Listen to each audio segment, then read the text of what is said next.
Merci na Congolais nyonso akolanda émission na biso lelo na pesi mbote na bandeko tout bandeko nazo yebisa bino ke eza koyinda mabe les États-Unis d'Amérique lolenge tozo solo na boye Amérique moto eza okopela groupe ya ba Rwandais groupe ya Kabila na Katumbi groupe ya ba Congolais na lobi kuna makofi ya blague te bolanda émission tina suka na yebisa bino Kabila plaira Kabila est en train de pleurer mission ya Kabila esimbité mission ya Kabila esimbité Kabila a échoué vraiment bolanda émission na biso bokoyeba pourquoi Kabila a échoué ni mesali que a échoué parce que Kabila s'est précipité zoka ya zo boulé kazana avance azana retard ya makasi facha ça kendaki déjà avant facha ça déjà na 70 pas avantage ya zana dépasse mona comme si atike na pas moko bandeko nazo ebisa bino ke eza koyinda na États-Unis na ndenga mabe donc et bandaki depuis lundi ti lelo tozoloba bokoyeba vraiment que qu'est-ce qui se passe aux États-Unis d'Amérique bandeko na ebi très bien que l'olenge bozali kolanda émission bolaike nanu bolanda lisolo très bien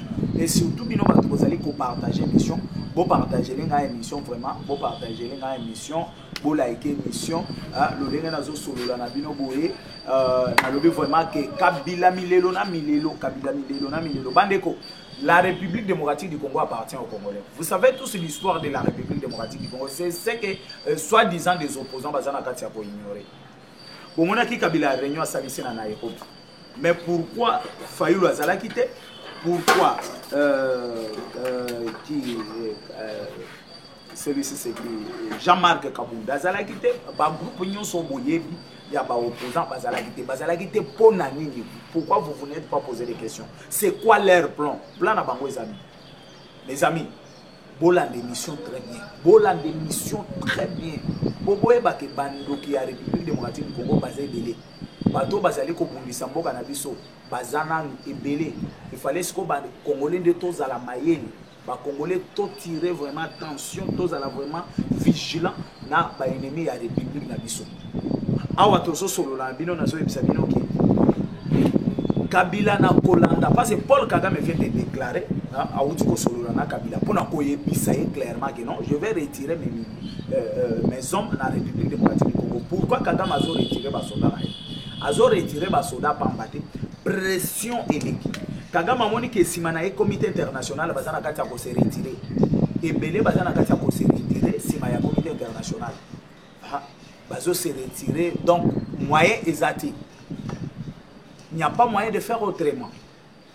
Et ce qui, y a vraiment tous allez tirer attention, bien que Kagame, Kabila, comme on a vraiment essayé de la République démocratique du Congo, du moins que bateau bazana mis sur communauté, des bateaux monate.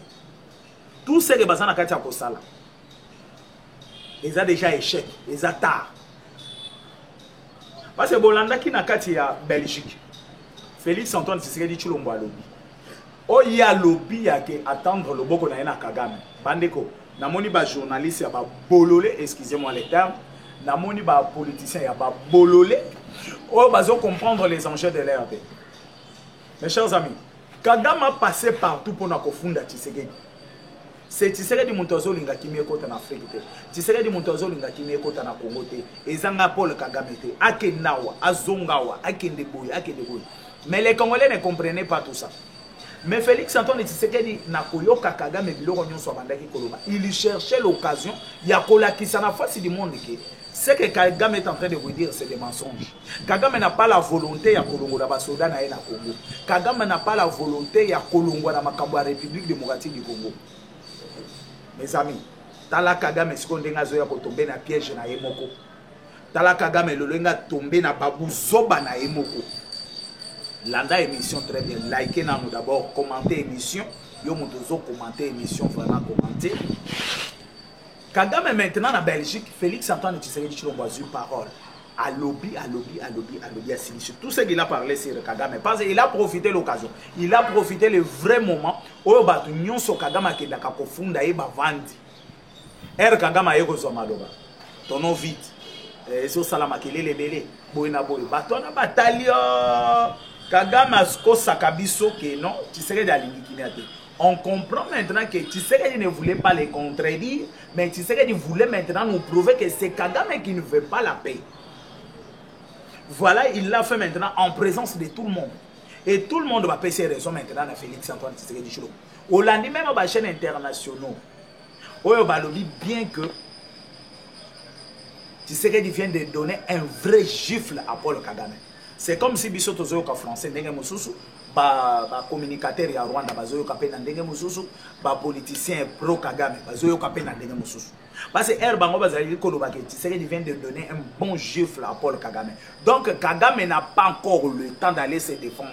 Batunyo so bakoye biso que Paul Kagame ta makambo lobaki na biso. Lelo oyo Tshisekedi alobi yo sur place na biso obandi ko fingo obandi ko contredire. Parce que si c'est Kagame qui voulait la paix, l'olenge Tshisekedi lobaki Kagame allait aussi s'humilier, l'olenge Tshisekedi s'humilier de façon que va trouver solution na kimia il y a Afrique centrale, va trouver solution na kimia il y a partie est de la République oyo batu bazali kokufa selon les rapports na mois ya septembre Kagame a tué 270 quelques de personnes oyo bakufi oyo Kagame Kabila Katumbi nanga babomi à l'est de la République na mois ya septembre ya ngomoko. Et ça rapport du ministre de l'Intérieur Germain Champagne. Là, mon toit coquille qu'on a n'angouazade, mon toit coquille qu'on contredire magambo na lobby azati. Celui qui peut contredire a coquille qu'on y a na plateau débat. Nazaliwa na naza prêt pour na kosala na débat. Nazo continuer émission na. Nde monde mobimba siko batali, ba moni que non Kagame n'est pas sérieux. Là, tu serais d'être en train de gagner des points partout. Hein? Même Baoyo Basala qui va pro Kagame, Kagame n'est pas intelligent. Tu serais des gens qui ont ibaye makolo. Oyo Kakabiso Bakinoto Bakege, na ibie makolo. Aibami makolo, et pas fachi. A komi kodela. Kagame plaira, Kakandenge Balobaka, Kagame plaira. Et l'homme, si on est à point. Le chef de l'État a été au salaire parce que le monde entier va payer ses raisons à Félix Antoine Tshisekedi Tshilombo. Le bino papa est fanda na yo. To bandaki ko boule que yo zamabe parce que Kagame azoye biso ozolinga ba voisin na hotel soki ozoye bate. Félix Antoine Tshisekedi Tshilombo na kozo pouvoir na ye, il a cherché à faire la paix avec tous les 9 voisins. Aluki ko luka na bango kimia. Aluki kimia e kota entre la République démocratique du Congo na ba 9 voisins na yon. C'est Kagame qui n'a pas compris les enjeux de l'heure. C'est Ouganda qui n'a pas compris les enjeux de l'ère. C'est qui Museveni. Angola, Burundi, va comprendre quand même que non, il faut faire la paix. Et le reste des pays parmi le 9, les 7 qui restent, va comprendre que Paul Kagame, comme Kagame dirigeait l'Afrique centrale, eux pensaient que être en bonne relation avec Paul Kagame, c'est l'aider de continuer à tuer les Congolais. C'est l'aider de s'ingérer dans les affaires congolaises. C'est l'aider vraiment de se planter, de balkaniser la République démocratique du Congo. Et le reste des 9 voisins pensaient ainsi. Parce que Bangope Bazana pensait à se terminer comme il faut se libérer dans le pouvoir. Il fallait pas collaborer bien avec Kagame. C'est Kagame maintenant qui va s'imposer de façon que Bango va vendre dans le pouvoir. Mes amis, Félix Antoine Tshisekedi Tshilombo Bimisi Mutakala na Bango Libanga. RAE ko la conférence de presse. Abandi koloba na conférence. Alobi à la kisi na bateau. Ba Congolais ba tourner pour un dialogue. C'est par là qu'il va expliquer maintenant aux Congolais que non, les dialogues que vous voyez, ils sont bien pour les Congolais. Mais je me pose des questions sur ça, le dialogue na banane. Ndeo moni a rencontre à Nairobi, et c'est là qu'il y a un groupe de Congolais qui est belé, soi-disant des opposants qui sont quittés. Ba Fayoulou, banani qui sont quittés. Mais je vais vous dire pourquoi qui sont quittés. Bola na émission très bien, bola ikena. Like dans nos émissions commentaires, vous avez système à commentaire dans le 20 premières personnes au bazali ko commenter bazana mabanga. Les banga na sir yo mutuzo dans l'émission. Dans le nombre de commentaires commentés 20 premières personnes vraiment, je mabanga parce que na kataka vraiment commentaire na 20 personnes après na bandi ko bois ka mabanga. Yo vraiment okomelinga mboko zali otenga na zana mboka boy. Na biko komelanga na message privé te, komelanga na commentaire ya émission Zolanda. S'abonner, le seul moyen vous pouvez aider votre chaîne, vous pouvez aider les communicateurs de la République, vous pouvez aider c'est commenter et s'abonner aussi dans l'émission Bozana Kati Yakolanda. Mes amis, l'anda c'est quoi le son? De Félix Antoine Tshisekedi Tshilombo era lobi na bango to kosala dialogue na bana. Banani bazana volontaire na kosala dialogue. D'autres personnes pensaient que Ba opposant congolais au bachaka makelele na TV au peuple même ba journaliste Pierrot Loire aujourd'hui to bandaki ko yebisa bino ke il est pro Kabila to bandaki ko yebisa bino ke baza bato yo Kabila recruter au Rwanda recruter de façon que ba communiquer pona ye ba libi kapinga et comme ça. Voilà maintenant que bayeko mibimisa na poisa ba participer na messe noire ya ba Rwandais o ezali ko salemo o esalemaki na Kenya na Nairobi de Luara ye ba journaliste nyonso boye ba Steve Wembi banani baye erdo yebisa kabino bato na baza ba pro Kagame baza bato ya Kabila. Kabila n'est plus encore président. Kabila, quand tu es à l'est de la République, là vous l'appelez rebelle, là il est membre du M23. Quand il quitte l'est de la République, il est quelque part, il peut rencontrer tout Congolais. Et les Congolais laissent aussi libres quand tu les rentres au Congo. Quelqu'un qui va rencontrer les ennemis de la République et il la rentre, vous les laissez aussi tourner libre. Et c'est pour cela que Kabila Kendaki ko raisonner dans sens. Il y a koyebi saba opposant bazali na Kinshasa bino boyate ba Denis Sassang abi bo vanda kuna na Kinshasa. Donc moni Denis Sassang même pas propos à tenir na télé 50 na bosolo na politique plutôt. Ya koloba ke Tshisekedi asali loko moko malamu ata mokote. Nyonso Tshisekedi asali eza ya mabe. Ça c'est Denis Sassang. Ça c'est Denis Sassang. Et pe mokili yokaki. Mokili yoki. Mokili est tiré par les sons. Mokili baye pour comprendre bien que Denis Sassang est à la base ya babuzo bebele ici en République démocratique du Congo. Denis Sassang a baza derrière Kabila mais bazo sala comme si bazana Kabila. Tango Denis Sassang azali kolobaki M23 baza ba rebelle. Kabila za rebelle.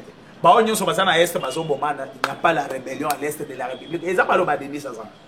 Rébellion est à l'est de la République. Mais ce qui est rébellion exacte, bao bazo boma à l'est, baza banani ba criminel, ba assassin, bango ba yeka kapona ko boma bato. C'est le Denis Sassang. C'est le Denis Sassang. Que non, à l'est de la République, il n'y a pas. Et Kabila maintenant a ekotala. A moni que non. Kokende mbangu, kokende kotika ba Congolais. Boye ekozala bien te il faut na sala eloko moko oyo kolakisa ba Congolais que nas ensemble na bango bakeye na Nairobi a convoquer réunion bala mona na Nairobi et surtout eloko ya dialogue bazana kati ya komunda comment Kabila peut rentrer au Congo à travers les dialogues et c'est ce dialogue là qui va favoriser Kabila azonga na kati ya République démocratique du Congo mais na yebisa Kabila tout le temps Kabila quitter la République démocratique du Congo ba bengana été azapena dossier na justice boyo kasiko place na zo omoni na benga ki bato na babololo. Bakutani na Nairobi, il y avait que Kabila et Mata Tamponi. Les deux condamnés à mort ici, en République démocratique du Congo. Mais Basale Réunion Basilisi, Babimisi Kabila candidat na Bango en 2028. Bota la place na Bengi Bango Babolole. Kabila candidat en 2028. Par quelle magie? Par quelle constitution? Parce que Kabila qui a fait 18 ans en République démocratique du Congo, tout le monde a une solution malhonnête. Kabila qui a dit Congo mitraille, je dis bien mitraille. Congo mitraille. J'ai essayé un peu de tourner les grands Kassai. Je suis allé même jusqu'aux frontières de Maniema. J'ai vu comment les Congolais souffrent. Peut-être ici à Kinshasa, on vit encore mieux. On vit encore mieux. Et tout ça, c'est à cause de Kabila. Comment un président de la République peut aimer quelque chose et son contraire? Comment un président de la République peut avoir la politique des poids des mesures? Il a abandonné Kassai. Mais aujourd'hui, les Kassaïens peuvent accepter que Kabila retourne au pouvoir. À Moujima et que les gens nous disaient que Moujima et les gens vivent bien. Mais allez à Moujima et vous allez regretter. Vous allez voir comment les gens souffrent à Moujima. Allez à Kananga, même chose. Allez à Mouenedi tout. Allez à Lomami, Kabinda, le Baou, il chauffe partout là. Je suis passé partout. J'ai vu comment les Kassaïens souffrent. Et Kabila maintenant, tu es candidat à 2028. Il y a bandeko wana candidat barodon et za façon ya komifinga bakosa kabiso ke batanga classe bakosa kabiso ke bazaba professeur à l'université. Kabila dirige 18 ans. Comment mutu mususu akoki ko diriger toujours Kabila na kati na bino ba mova sakanya ba Emmanuel Chadari banani bosana batu bakoki ko diriger Congo te. C'est Kabila qui mérite, c'est Kabila qui a la capacité de diriger la République démocratique du Congo. Bantambo mo babazali banimu milai Bandré Kimbuta bakoki ko koma ba président te na kanabino. Il fallait toujours Kabila.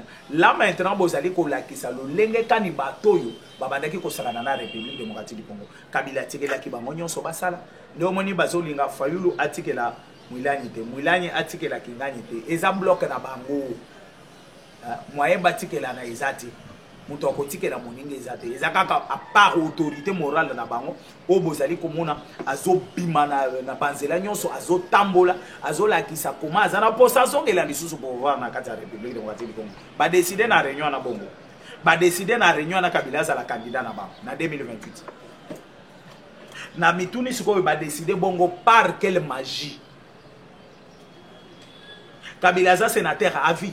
Donc cela veut dire que à koki kwa sime ba fonction mon société à part cause la sénateur na kati ya Sénat ya mboka na biso. Et peut aussi ce qu'il faut retenir est que Kabila a kotikala ka kozonga lisusu président na mboko yote, ça je vous dis. Et je vais vous donner aussi bilo kozola que Kabila kozonga président na mboko yote. Mes amis, là ndasi ko lisolo. Ba silisi réunion ba désigner Kabila, ba ekozwa groupe ya ba M23. Batindi na lobbying na États-Unis d'Amérique. Bazu groupe ya ba Rwanda et que groupe ya bato Katumbi bakei et celui azali ko financer arrivé ya ba M23 na kati ya nini, c'est Moïse Katumbi. C'est par là nazo ebisabino Kabila a échoué, il est venu en retard. Pourquoi il est venu en retard? Une fois arrivé na Washington, il y a groupe ya ba Congolais délégation ya ba Congolais zawana. Délégation à Rwanda pe baye. Délégation ya Katumbi na Kabila baye. Basango ya catholique Semko bakei pe aux États-Unis d'Amérique. Neto zo solo na bino boye baza aux États-Unis d'Amérique. Bakei ko plaider ka ya Rwanda, pas le cas de la République démocratique du Congo. Bakei ko plaider ka ya Rwanda. Na ebisaki bino musala nini ba maison de lobbying ezala. Et ça Katumbi est allé saisir au moins 30 quelques maisons de lobbying oyo ekoki kwede bango na Maison Blanche de façon que deal oyo tozali kozela biso nyonso na République démocratique du Congo ezala signé te. Mais tant que deal wana na landa Pierrot Louar bino nyonso bolanda vidéo alobi Tshisekedi est allé signer pour l'intérêt ya mboka, pour l'intérêt ya République démocratique du Congo na ko combattre ye ponani. Et ata soki asalaki comédie ata soki asalaki nini mais vidéo wana ezali to gardango. Donc cela veut dire que Katumbi qui vous disait qu'il a besoin de diriger la République démocratique du Congo, c'est bien lui qui va combattre la République démocratique du Congo. Si Katumbi était conscient que non, Babongi Sabo n'est pas président Zali, pour Erngana Koyana la peine à charge à Makasite, Katumbi allait appuyer la deal américaine, parce que c'est deal là américain, et Zali dit que ça que développement de la République démocratique du Congo et où t'as na Katia dit. Chol est aussi même chose. Sauf Monseigneur Ambongo Oyo Bakendaki Bazongi na comment on appelle Bazongi Bamizongi Sisima. Parce que je sais pourquoi Ambongo Azomizongi Sisima comme il continue de canchol. Nana yebi pourquoi. Même na émission ekoya ba jour mususu na koyebi so pourquoi Ambongo azali kozonga Sima. Ayebi ba dossier azana ngo ayebi ba makambo basi balakisa ege non moindre pépin. Okosamba nde bakomi kuna problème na bango ezana ba maison de lobbying oyo Katumbi akendaki ko contacter ko pesa ba milliards de façon que ba lobela bango bazonga na Congo dit le pays signamé parce que ce qui dit les signamé ba yebi bien que les États-Unis d'Amérique vont maintenir Tshisekedi au pouvoir avant dit les ezala de façon que Tshisekedi a géré ba accord na bango a géré ba contrat oyo bango bazala na République démocratique du Congo. Parce que les Américains pas condimaté que papa Simbongo pour la confiance bazo pèse la bongo ezana ya Tshisekedi. Et maintenant si Tshisekedi n'est pas au pouvoir, moyen ba collaborer na Tshisekedi. Bo éviter ba uti ko lela eo akoti akomi membre ya CIA. Na CIA yoka eloko mo. La CIA on ne peut pas travailler na mutu aza dehors ya pouvoir. CIA ba travailler na mutu aza na pouvoir, mutu azali ko diriger. De CIA a se décider ka ko travailler na ba droite. C'est comme ça que la CIA, Kabila, s'est précipité. Kabila ne veut pas prendre même une seconde. Atindi Batumbanga aux États-Unis, tu es venu tard. Parce que la maison de lobbying pour Balia, bien, Bakei Kokuta dans la Chambre des représentants, Bakutani na Sénat américain, va décider, Sénat américain, clair. Vous voyez que Donald Trump a déjà majorité. Ah ouais, dans la Chambre des représentants, a encore majorité. Ça sera difficile que tous les qui s'habillent à la Maison Blanche de façon que Trump prenne des décisions. Binobolo, non. comme vous êtes venus ensemble avec les autres, vous restez toujours ensemble. Vous restez toujours ensemble. Mes amis, Kabila sikoyo ba monique non aux États-Unis ba koti boye ba bimi ezo simbela bangote. Ba yebisi bangote. Donald Trump ne doit plus accepter. Le Conseil des droits de l'homme rapport le Rwanda va faire quitter ses militaires dans le sol congolais donc le plus vite possible, sans condition. Et tout ça, pour bien que Félix Antoine Tshisekedi Tshilombo azoya sikoyo. Wazalendo bakosala sikoyo musala. Ndio moni na tunaki bino avant émission banda. Nanga pe nous dire que non, ba élément la biso 7000 batikali combien de mille. Ouazana bango o baza disponible sur terrain. Il peut nous donner des statistiques otoye bakeno ba soda oyo batikali mukeboye ba mususu bage wapi wazalendo s'en charger na bango wazalendo azo sila na bango wazalendo azana kati ya kosasa bango wazalendo azana kati ya koredike bango kopesa bango matière kolakisa bango ke non batambwisaka makambo boye te makambo ekendaka boye parce que espoir na bango nyonso ezalaki na kati ya batraître oyo bazalaki na armée na biso. Mais cette fois-ci, ce n'est pas vos traîtres là, c'est les Ouazalendo. Allez aussi corrompre les Ouazalendo, de façon que les Ouazalendo acceptent maintenant de vous céder le passage. Et si les Ouazalendo ne vous cèdent pas le passage, il n'y a pas de passage, mes chers amis. Il n'y a pas moyen de passer, il n'y a pas moyen même de comprendre que non, il n'y a pas l'espace en République démocratique du Congo qu'on peut balkaniser. Basango bakeko na pambate. Na ebisaki bino tout ce qui se passe à l'est de la République. Bazana kata kolongo la charge ya makambu mabe. Charge ya makambu mabe na mapeka ya Paul Kagame ba charge ngo corner nanga. Et maintenant Félix Antoine Tshisekedi Tshilombo Salini abendi Kagame abendi nanga abendi Kabila zoke na bango katumbi akena bango nyonso nzela moko bazui mabe nyonso à est de la République balatisi bango nyonso. Parce que Olandi rapport ya ONU ya kolobake non. Ce mois passé nanga tué au moins 260 quelques de personnes.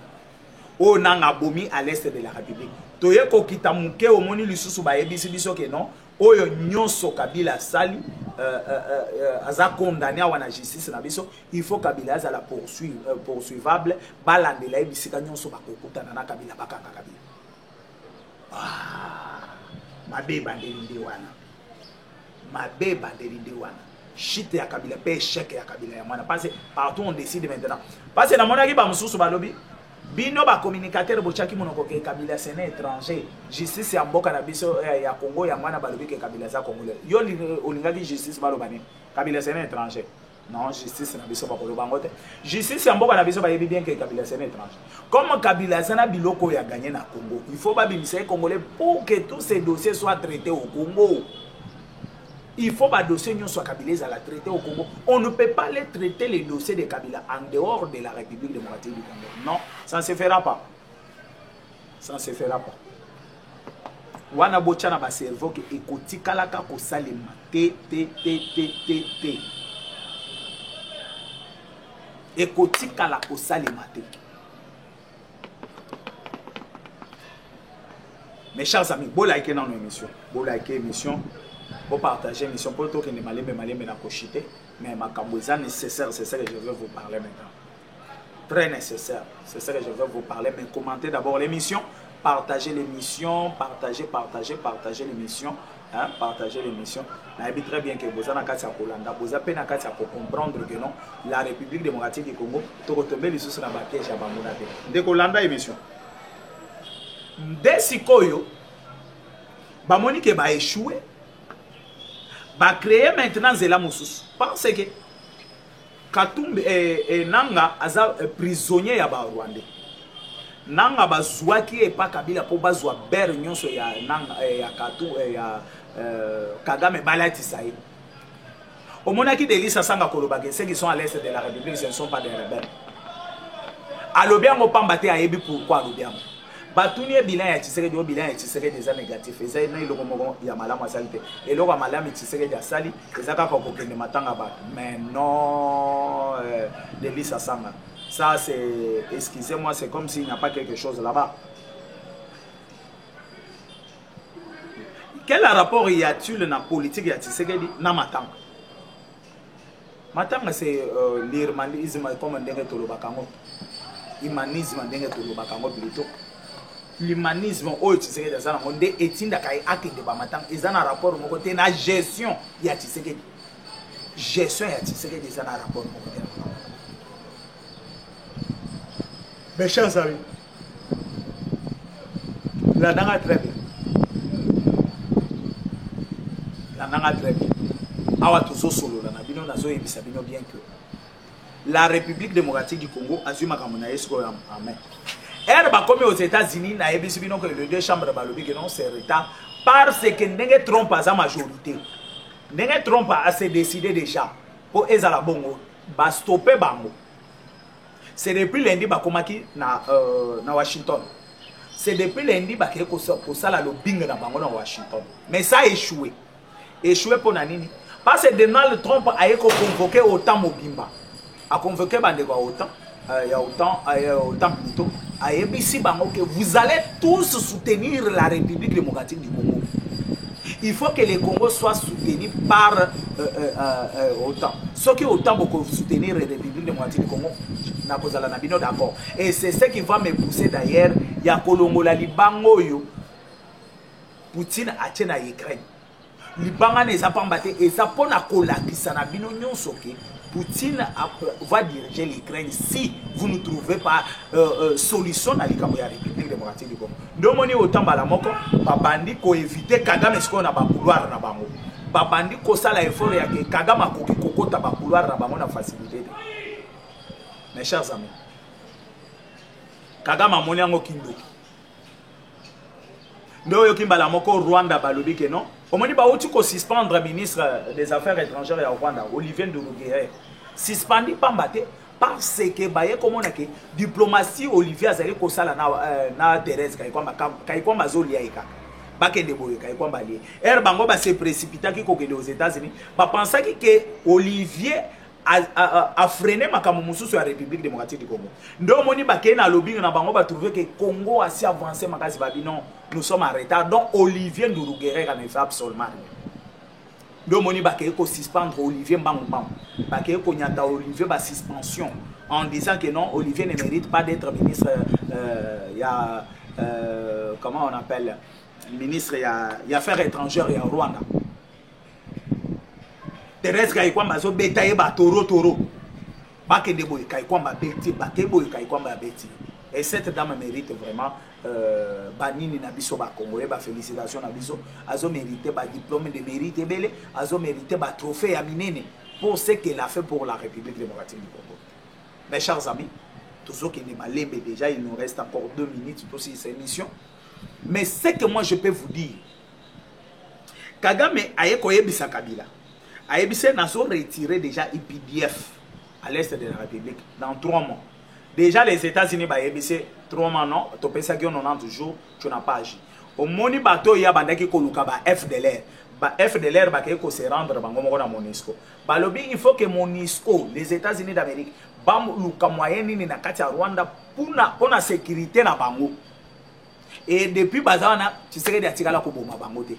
Tu sais que azana bango batikala ko collaborer pena tu sais que Bango balongwe au Rwanda bazo bumbisa Paul Kagame parce que Kagame c'est un dictateur. Kagame ne veut pas diriger mboka na elole. Na ebisa kibino Kagame d'ici là bokoyo ko coup d'état. Coup d'état ne kozala mascara et kozala mutu na ye atikeli pouvoir de façon que ye abimana dossier parce que Kagame azo tenté partout ça ne tient plus. Le lenga monique ezo simbate il est en train maintenant de se créer des choses oyo koki ko sala ke azuata moi opportunité morobo azuata moi chance morobo. Bandeko. Na États-Unis, comme le Rwanda vient d'échouer, la République démocratique du Congo vient de gagner.